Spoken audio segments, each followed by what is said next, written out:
안녕하세요. 양봉업자입니다. 지금 나스닥 선물이 1.4% 가까이 빠지고 있거든요. 이게 이제 주말 사이에 트럼프가 악재를 하나 투척을 했죠. 그린란드에 파견을 나가 있는 유럽 국가 8개한테 이제 관세를 매긴다는 악재를 투척을 했는데, 그 덕분에 지금 차트가 수렴이 지금 하방으로 이탈이 되고 있는 상태입니다. 이제 아마 이 수렴은 이제 모든 투자자들이면 다 보고 있을 거예요.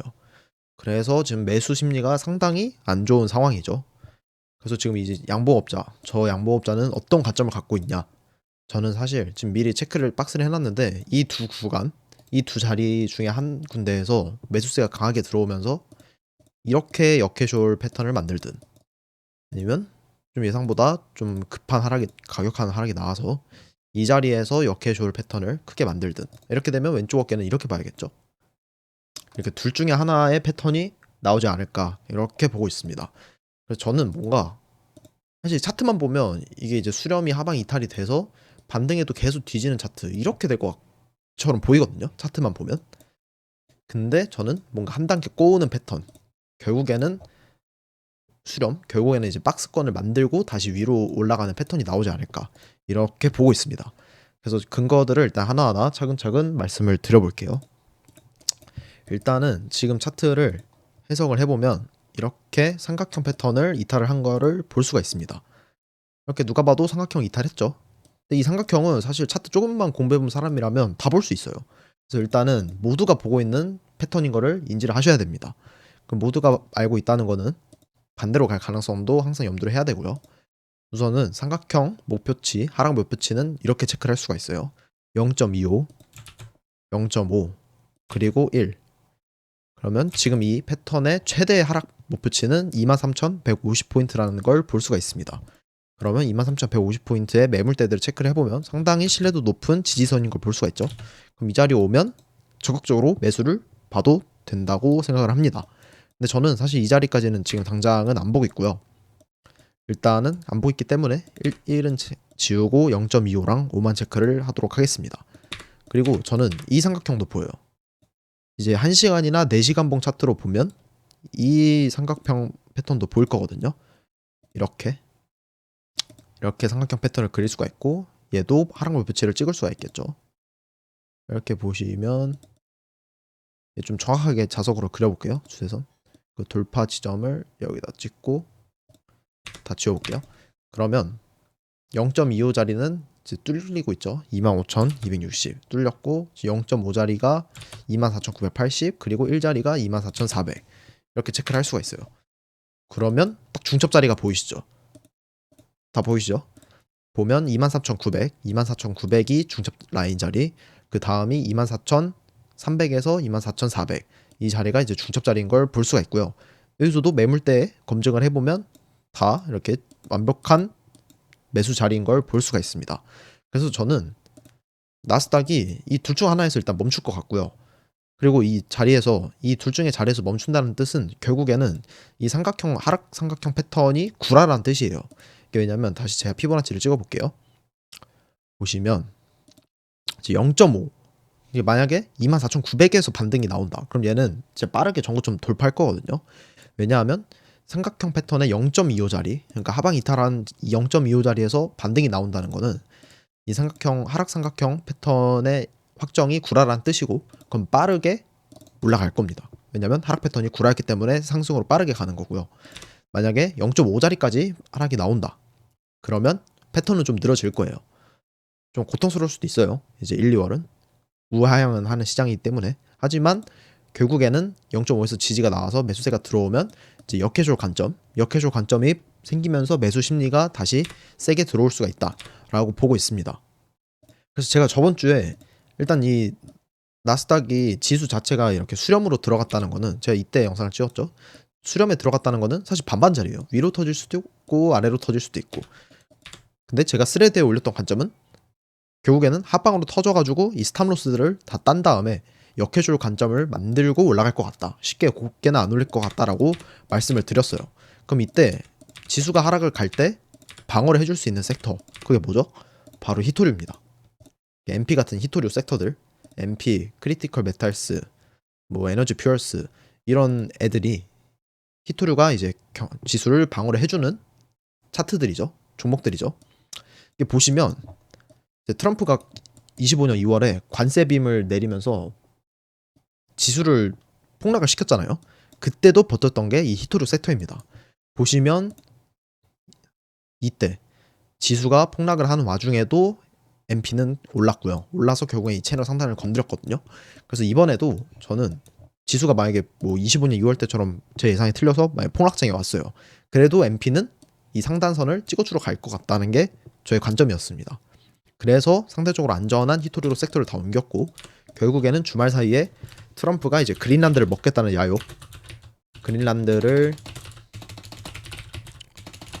먹겠다는 야욕으로 이제 그린란드에 군대 파병을 보낸 유럽 국가들한테 관세를 매겼죠. 그럼 그린란드랑 트럼프 이런 이슈들한테 호재는 결국에는 히토리 섹터로 자금이 쏠릴 거고 그러면 MP는 오를 수밖에 없겠죠. 그래서 저는 일단은 이번 주 히토류 흐름을 상당히 기대를 하고 있습니다. 그리고 MP 같은 경우에 이거 작도를 좀 공유를 드리면 어떻게 찍은 거냐면 일단 로그 차트로 바꾸시고요. 레귤러에서 로그로 바꾸고 이 채널, 빗각 채널을 그립니다. 피보나치 채널을 이 최고점에 찍고 그 다음 23년 2월 고점에 찍고요. 그 다음에 저는 의미 있는 고점이 이 자리로 보여요.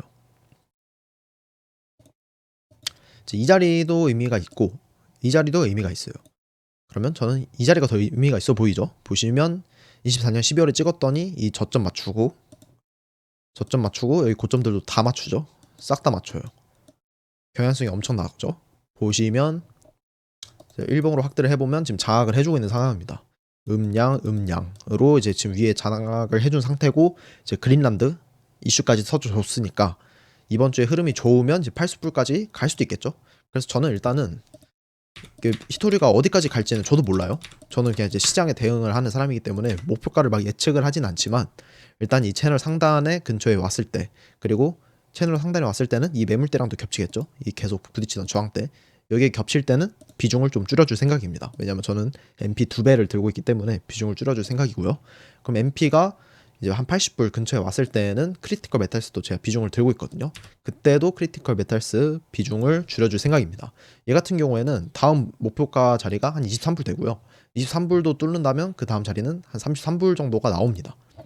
얘도 좀 채널이 특이해요. 채널 긋는 거 공부할 겸 좀 공유를 드리자면 얘는 이제 상장 이후 최고점 자리 24년 2월 자리랑 25년 10월 자리를 고점으로 찍고요. 그 다음에 의미 있는 저점 자리 24년 11월 자리를 찍습니다. 그러면 신기하게 나는 이 세 점만 알았을 뿐인데 이 저점을 맞춰버리죠. 이 쌍바닥 자리를. 그리고 더 신기한 거는 얘를 확장으로 밑으로 확장을 해보면 역시나 최저점을 맞추는 거를 볼 수가 있습니다. 그러면 우리는 이 채널이 상당히 신뢰도가 높은 채널이라는 걸 알 수가 있겠죠. 한번 보시면 얘가 이제 주봉상으로 이 채널의 중단선 위에서 지금 마감을 해줬죠. 꼬리로 리테스트까지 해주고 지금 양봉 마감을 했습니다. 그러면 결국에는 이 채널 상단까지 올라갈 확률이 높은 종목 기업이라고 볼 수가 있고요. 일봉으로 자세히 확대를 해보면 리테스트까지 지금 끝낸 걸 볼 수가 있습니다. 그래서 이번 주에 이슈에 힘입어서 상당히 기대를 하고 있고요. 그럼 반대로 내가 만약 이 종목을 여기서 들어갔다. 그럼 손절가는 이 중단선으로 잡아야죠. 아니면 적어도 이 양봉에 저가를 이탈했을 때는 반드시 손절하는 원칙이 있어야 됩니다. 그래서 저는 차트 분석을 선호를 하는 게 기준이 너무 명확해서 차트 분석이 더 좋은 것 같아요.